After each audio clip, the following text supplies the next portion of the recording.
In a world where academic institutions are expected to be the torchbearers of free thought, critical inquiry, and open dialogue, the growing tension between governments and universities have become a global concern. Well, the latest flashpoint in this particular battle is the United States, where US President Donald Trump has launched a bold and controversial move against Harvard University, freezing $2.2 billion in federal grants and $60 million in the contracts.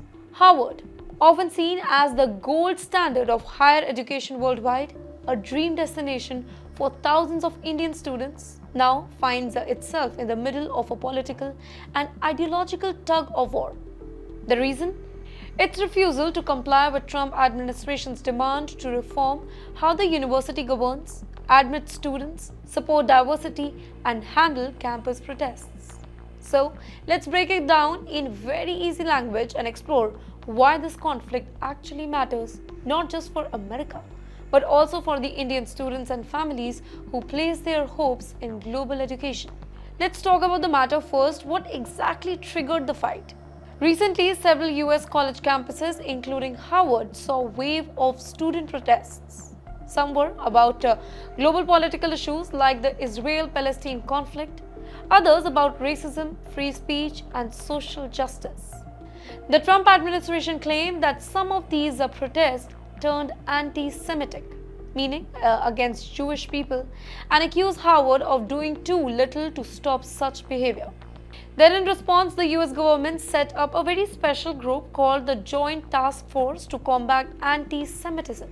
Now, this task force argued that Harvard failed to protect Jewish students and uphold civil rights, and therefore, the university should not receive public funds until and unless it agrees to make certain changes.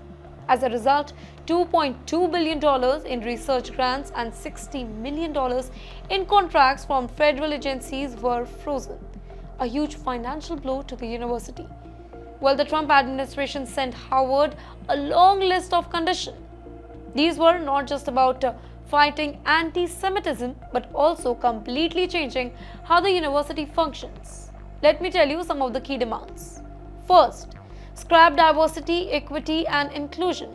We also call it DEI program. These are similar to India's affirmative action or reservation policy aimed at helping underrepresented communities. Secondly, switch to purely merit-based admissions and hiring, ignoring social or historical disadvantages.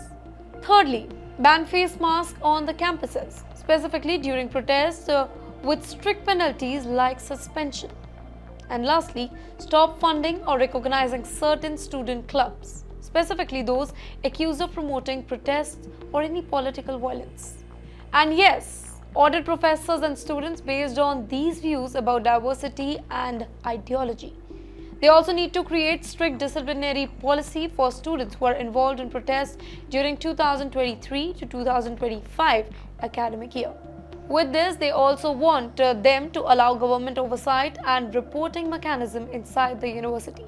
So basically, in short, the administration want control not only over policies, but also over the intellectual climate of the university.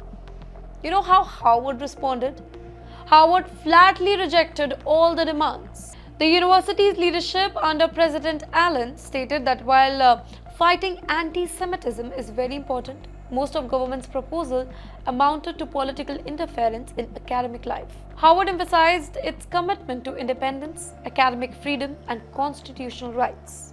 They say that they would not allow any political power, Democratic or Republican, to dictate how a university should think, teach, or admit its students. Well, this refusal triggered the Trump administration to pull back billions in funding, effectively pushing Harvard for not aligning with its ideological agenda. You know what? This is a controversy between Harvard and Trump. This controversy is not just about one university or one political party. It reflects a global debate. Should government have the power to dictate what universities should teach, who they should admit, and how they think? Now, in India, where similar debates arises about the autonomy of institutions like JNU or IITs, the American situation feels kind of similar. It's a warning that education, if politicized, loses its soul. As Indian students and families look abroad for quality education, it is more important than ever to ask not just where you're studying, but also how free that education really is.